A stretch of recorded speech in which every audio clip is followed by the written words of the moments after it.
Olá, eu sou o pastor João Balbino. O tema desse vídeo é a chave para a verdadeira espiritualidade. Por favor, peço a você que se inscreva no canal. Peço que deixe o seu like, que deixe o seu comentário e também que compartilhe os vídeos que temos publicado com outras pessoas.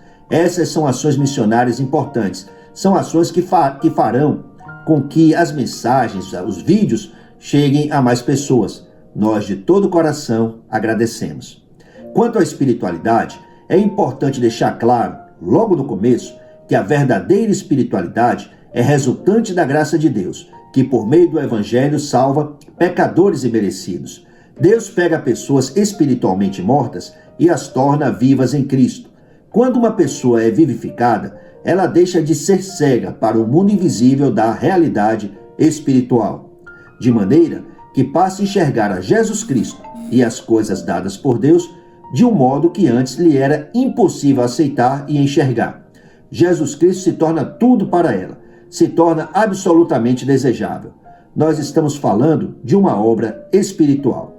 O problema, tantas vezes, é quando uma pessoa ignora aquilo que nosso amado Senhor, falando com Marta, irmã de Maria, disse que era a coisa necessária, a boa parte, que não pode ser perdida, que é, valorizando e dando primazia ao Senhor, nos assentarmos aos seus pés para escutarmos as suas palavras e nos deleitarmos com a sua presença.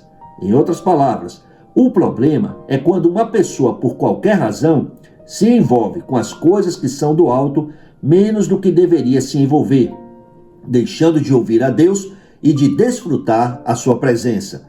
É daí que vem a estagnação, quando a devoção deixa de ser valorizada, quando não há disposição nem disciplina para aquilo que é espiritual, quando não há oração com hora marcada a cada dia, quando não há espaço para a leitura diária da Bíblia e para a proclamação, etc. Pergunto, qual é a chave para a verdadeira espiritualidade? Leamos Gálatas capítulo 5, versículos 16 e 17. Está escrito: por isso digo, vivam pelo Espírito e de modo algum satisfarão os desejos da carne. Pois a carne deseja o que é contrário ao Espírito, e o Espírito o que é contrário à carne. Eles estão em conflito um com o outro, de modo que vocês não fazem o que desejam. O texto que nós acabamos de ler inicia com um imperativo. Disse, vivam pelo Espírito. Viver pelo Espírito significa uma entrega contínua aos desejos do Espírito Santo. O resultado disso é santidade, que é o caminho da vida e paz. Isso é muito importante.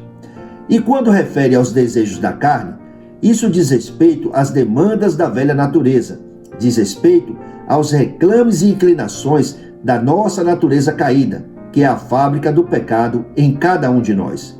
As palavras do versículo 17 revelam que os desejos do Espírito Santo e os desejos da carne são opostos entre si. Então, nós precisamos nos posicionar.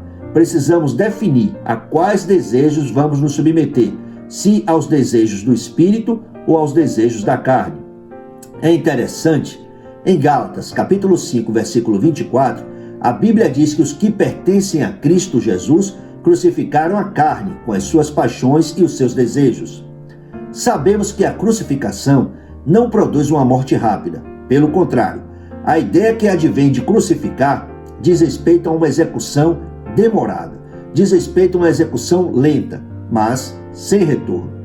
Um dia, crucificamos a nossa carne, e essa nossa decisão, nós devemos mantê-la de pé todos os dias, ou seja, devemos manter a nossa carne pregada na cruz até o fim.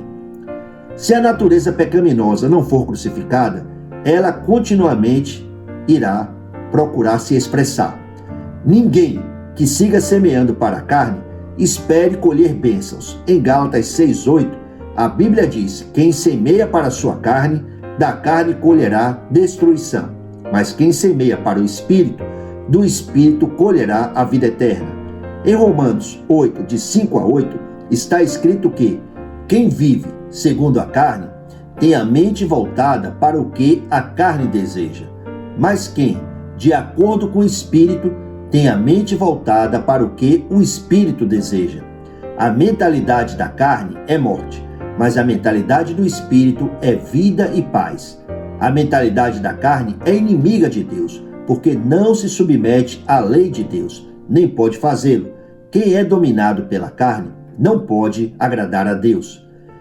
Eu recordo de ter escutado mais de uma vez o amado pastor Jurandir Miguel contar a história de uma pessoa que tinha 2 cachorros que viviam sempre brigando.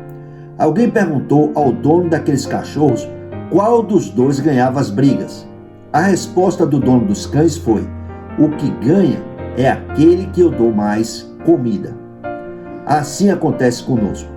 Para que a nossa nova natureza ganhe a briga contra a natureza velha, nós precisamos alimentar a nova e impormos um jejum mortal à velha. Em outras palavras, precisamos estar atentos contra aquilo que nutre a nossa carne. Precisamos estar atentos contra tudo que não glorifica a Deus e rechaçar essas coisas. Que possamos rogar junto com o salmista, que as palavras da minha boca e a meditação do meu coração sejam agradáveis a Ti, Senhor, minha rocha e meu resgatador. Salmos 19, 14. No Evangelho de Mateus, capítulo 25, nós encontramos 2 parábolas de Jesus, a parábola das 10 virgens e a parábola dos talentos. Nelas, nós vemos referências à espiritualidade malograda. Na parábola das 10 virgens, versículos de 1 a 13, o problema que houve foi que as virgens insensatas não tinham porção extra de azeite. Em outras palavras, as virgens insensatas pensaram que a sua responsabilidade era fácil demais. O resultado foi que elas acabaram privadas de participar do banquete nupcial. As portas se fecharam, elas ficaram do lado de fora. Por sua vez, na parábola dos talentos, versículos 14 ao 30, nós vemos que o servo mau, negligente e inútil, aquele que enterrou o talento que lhe fora confiado, falhou por pensar que a sua tarefa era difícil demais. O resultado que logrou foi um fim terrível. Mateus 25, 30. Mais uma vez pergunto: qual é a chave para a verdadeira espiritualidade? A chave para a verdadeira espiritualidade é sempre fé. Aquele tipo de fé que tem somente a Jesus Cristo como objeto.